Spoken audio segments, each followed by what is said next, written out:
Hikati. For today's video, mag-unbox tayo ng mga TikTok finds natin. So, unahin na natin itong isa, guys. Kung ano ito. Naka-fragile. Feeling ko yung ano siguro to.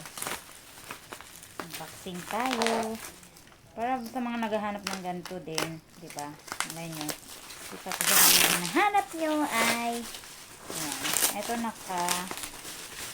baunan ko guys. Kasi laging nawawalan ng baunan. So, ayan. Sobrang cute.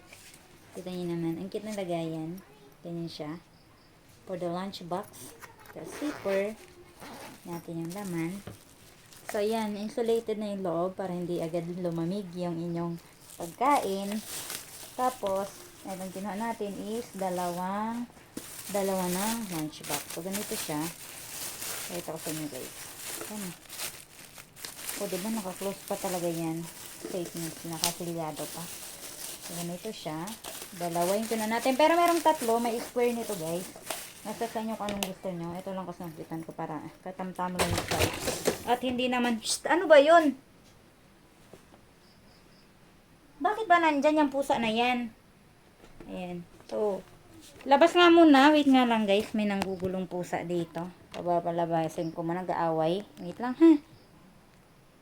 So, ayun na guys. Wala na yung mga pusa natin nag-aaway. So, ganito siya. Para makita nyo. Ayan. Yung loob niya is merong katatanggal siya. Ayan. Stainless yung loob. Ayan. Maugot pa kasi may mga plastic pa.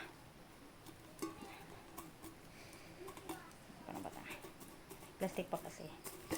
Ayan. Tanggal natin yung plastic para makita natin. Ayan. So, stainless. Ayan. Tapos, ganyan siya plastic. Ayan. Ulam niya kanyo dyan. Ayan. Tapos, ayan sila. Lagay ng kanin. Ayan. Tapos, kung may mga sabaw yung baon nyo. Ayan. Pwede. Ang cute. Ito ilagay ng ulam. So, ganito siya. Stainless. So, ang cute. Pag gusto nyo umorder, ayan, lalagyan natin yung link dyan sa labas. So, picturean muna natin. Diba? Ang cute. Ganyan siya. Katamtaman lang para sa mga kagaya ko na, ayan, insulated. Kung gusto nyo umorder ng ganitong baunan, ang cute, diba? Nasa yellow basket. Para cute siya. Lagay ko dyan.